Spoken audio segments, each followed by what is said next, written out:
बोले महाराज जनक जिस महावीर की शक्ति ए धनी बातोड़ी गिराए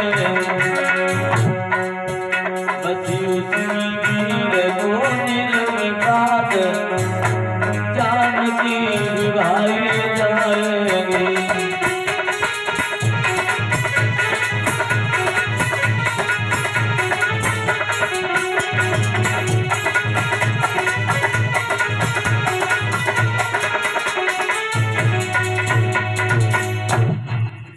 खुले शब्दों में कह दिया महाराज जनक ने, जो भी वीर जो भी राजा इस धनुष को तोड़ेगा उसी के साथ में अपने पुत्री सीता का विवाह करूंगा।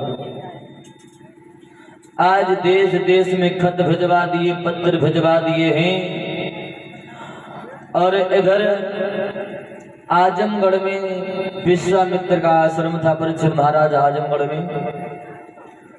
और जैसे ही विश्वामित्र के पास में वो खत पहुंचा है तो विश्वामित्र भगवान राम से बोले हैं, जवाब दिया राम जनकपुरी से खत आया है। तो भगवान राम भैया लक्ष्मण को लेकर के गुरु विश्वामित्र आज चले हैं आजमगढ़ से जनकपुरी की जोर। आते ही खबर स्वयंवर की और श्री जनक राज के धाम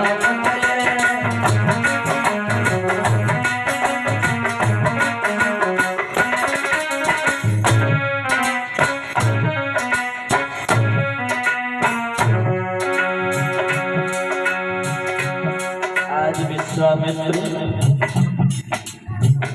अपने आश्रम आजमगढ़ से जनकपुरी के लिए चले हैं।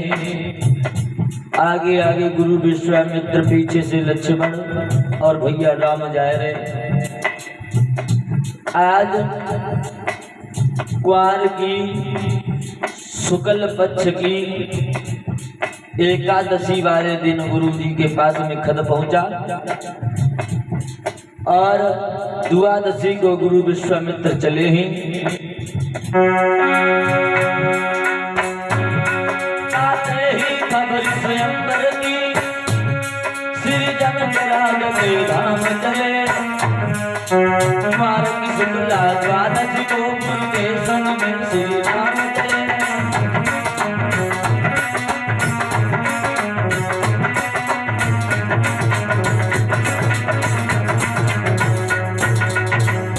आज जैसे ही चले हैं भगवान श्री राम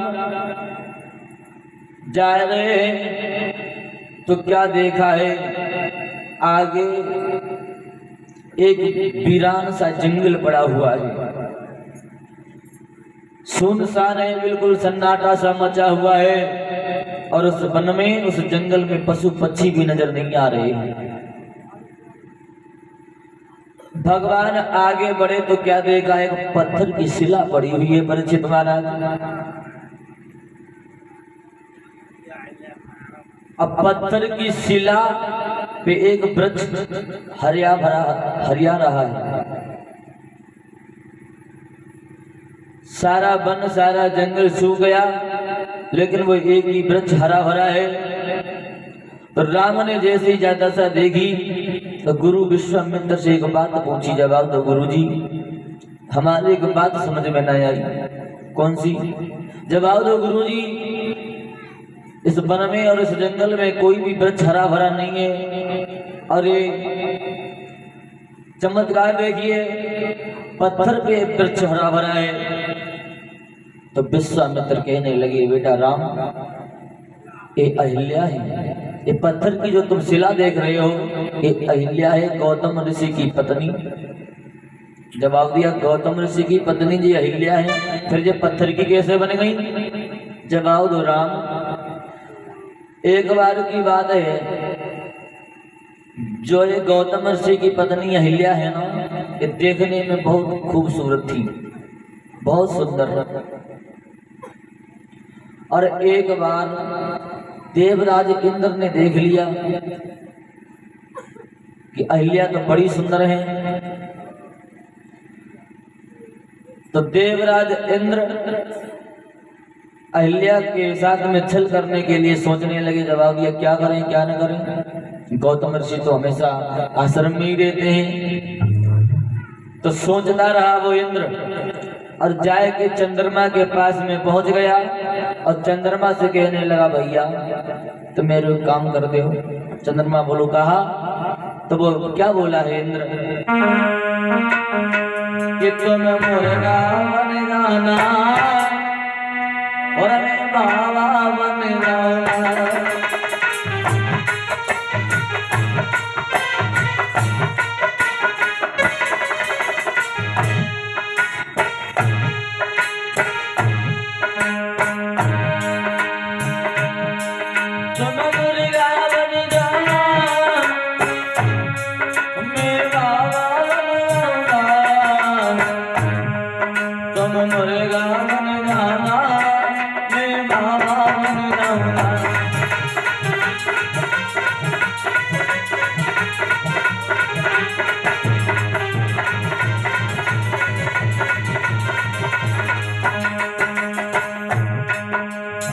और क्या बोला है वो इंद्र,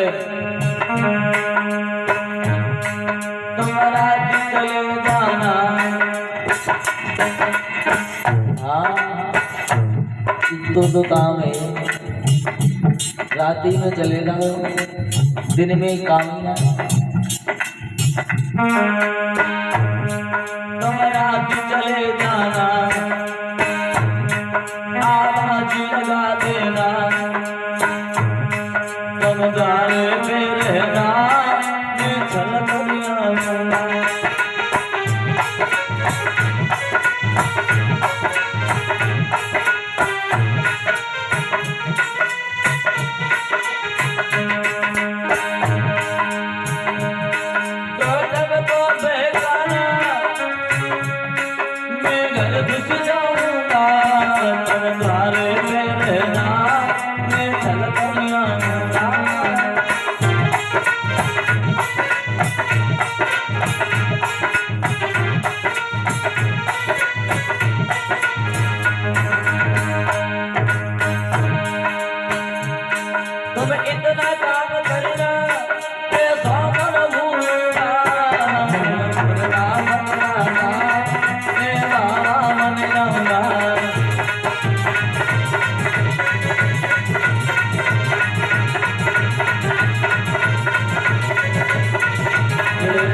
आज मेरे भैया इंद्र ने मुर्गा से कहा है, चंद्रमा से कहा है कि तुम मुर्गा बन जाओ। चंद्रमा भी मुर्गा बन गया।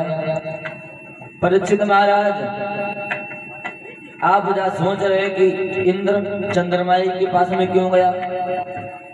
क्योंकि जो जैसा होता है वो अपने जोड़ का और अपने जैसा ढूंढ लेता है, उसी के पास में जाता है। इस चंद्रमा भी कोई ज्यादा शरीफ नहीं था। इस चंद्रमा ने भी एक पाप किया था, अपने गुरु बृहस्पति की पत्नी को भगा करके ले गया था। आजकल के चैनल की बड़ी दूर की बात है, पहले हुए से होते तो हाँ लोग कहते हैं कि जमाना बदल गया है। जमाना तो बदल गया, वो तो सबे पता, लेकिन जो पहले होते तो वो सोई अब हुए रोए। जमाना और एक कलयुग हम लोग अपने आप बना लेते हैं। हम चाहें तो सतयुग अभी भी बना सकते हैं और हम चाहें तो कलयुग बना दें, क्योंकि इंद्र चंद्रमा के पास में गया, जवाब दिया भैया कि तुम मेरे काम करो कि तुम मुर्गा बन जाओ। आज वो चंद्रमा देवराज इंद्र की बात को मान करके मुर्गा बना है और मुर्गा बनने के बाद में पहुंच गया है गौतम ऋषि की कुटिया के पास में। रात का समय है और क्या किया है वह मुर्गा ने, अरे वाह मुर्गा ने अरे बादल फाड़े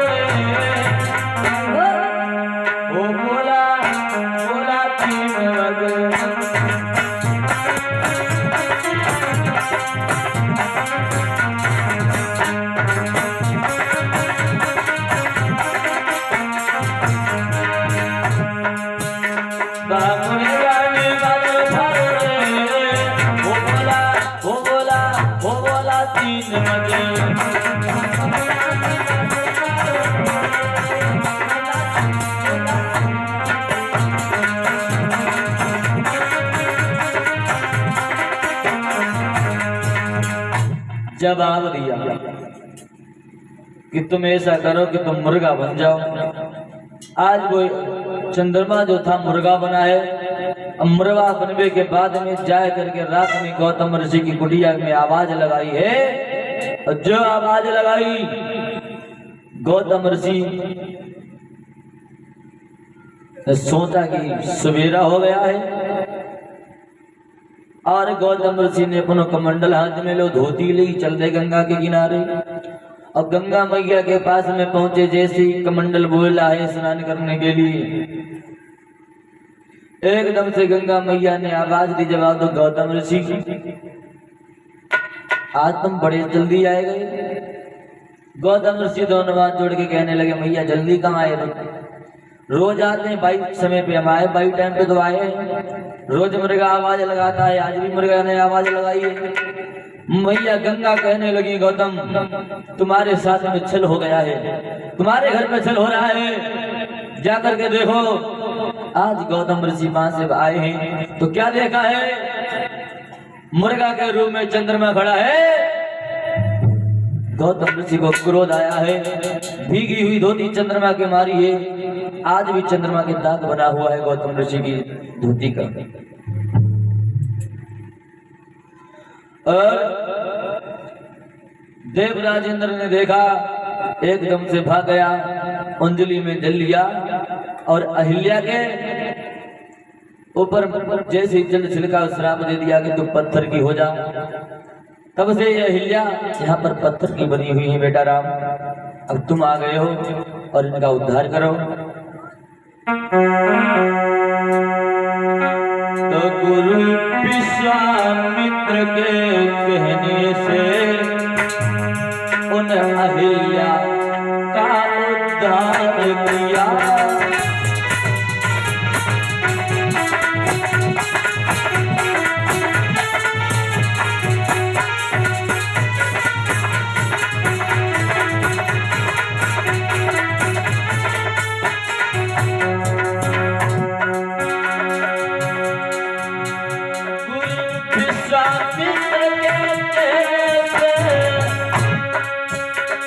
अहिल्या का उद्धार किया। इनके साथ जो कलंकित थी, उन पापों से उन्हें पार किया।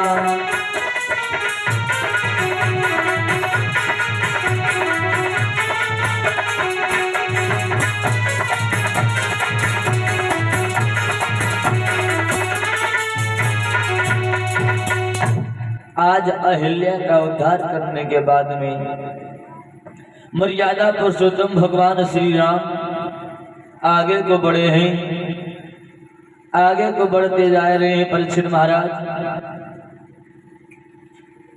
भगवान श्री राम छोटे भैया लक्ष्मण और गुरु विश्वामित्र चले हैं कुमार की पूर्णमासी को। जब भगवान जनक के बाद में पहुंचे हैं, कब? कुमार की पूर्णमासी वाले दिन। सभी लोग बोल लीजिए ताली बजा करके। चले और रघुराई, अरे पहुंचे फूलबाग में जाई, चले हसी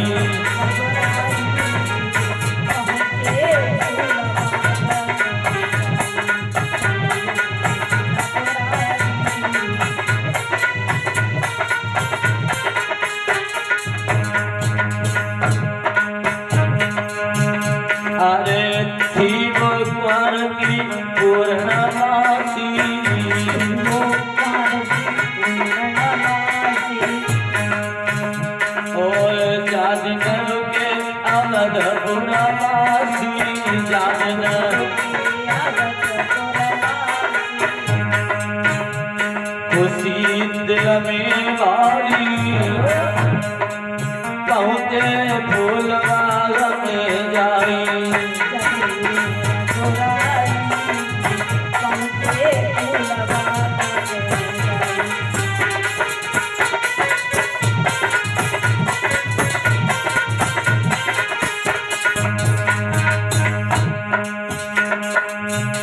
अरे विश्वामित्र गुरु के संग में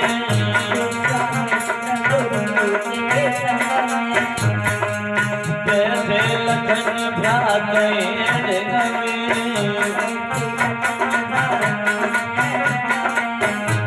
सुनो सब चितलाई, सुनो सब मन लाई, पहुँचे फूलबाग में जाई।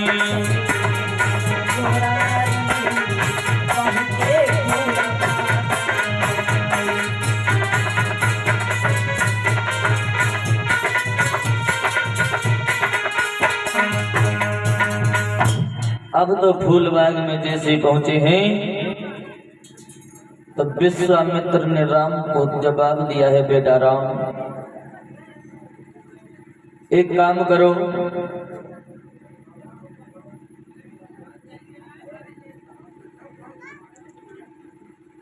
हमें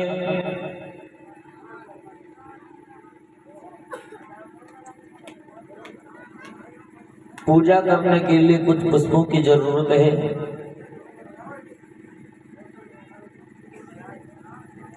इसीलिए हमारे लिए तुम पुष्प लेकर के आओ जनक की बगिया में से। आज राम और लक्ष्मण को जिस समय भेजा है भगवान गए हैं गुरु की आज्ञा पाए करके।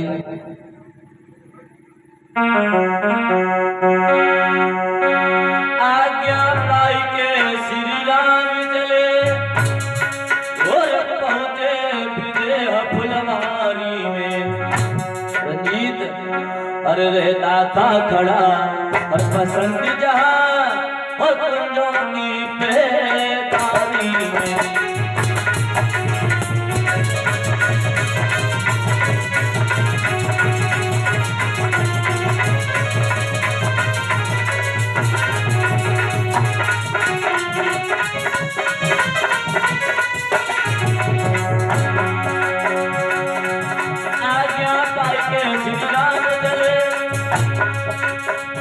पहुंचे विदेह फुलवारी में, रहता था खड़ा बसंत जहां कुंजों की बेदारी में।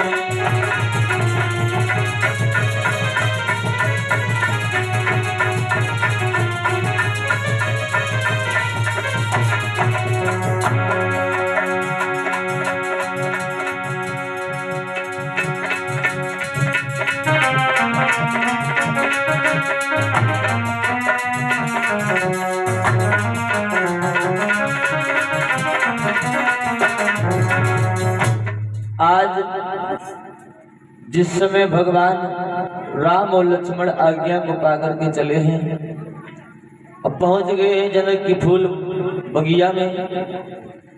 और बगिया में पहुंचने के बाद में क्या देखा है, भगवान श्री राम ने बगिया के बीच में परीक्षित महाराज अरे चौकोर चार वाला चौकोर चारी चौकड़ वाला बगिया के बीच सरोवर और उसी सरोवर के समीप श्री गिरिजा जी का मंदिर है।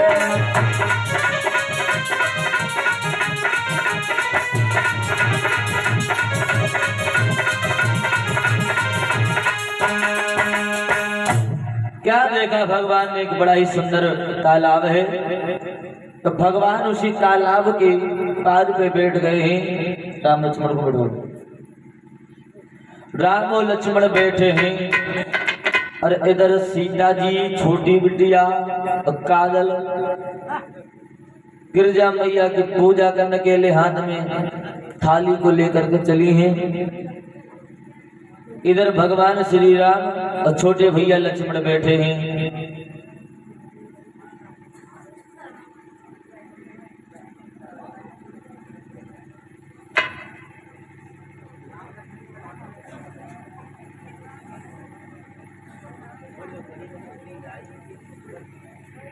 और सतियन को संग जानकी और फूल फूल बाग में आई, अरे दबगिया के बीच में बैठे राम लखन तो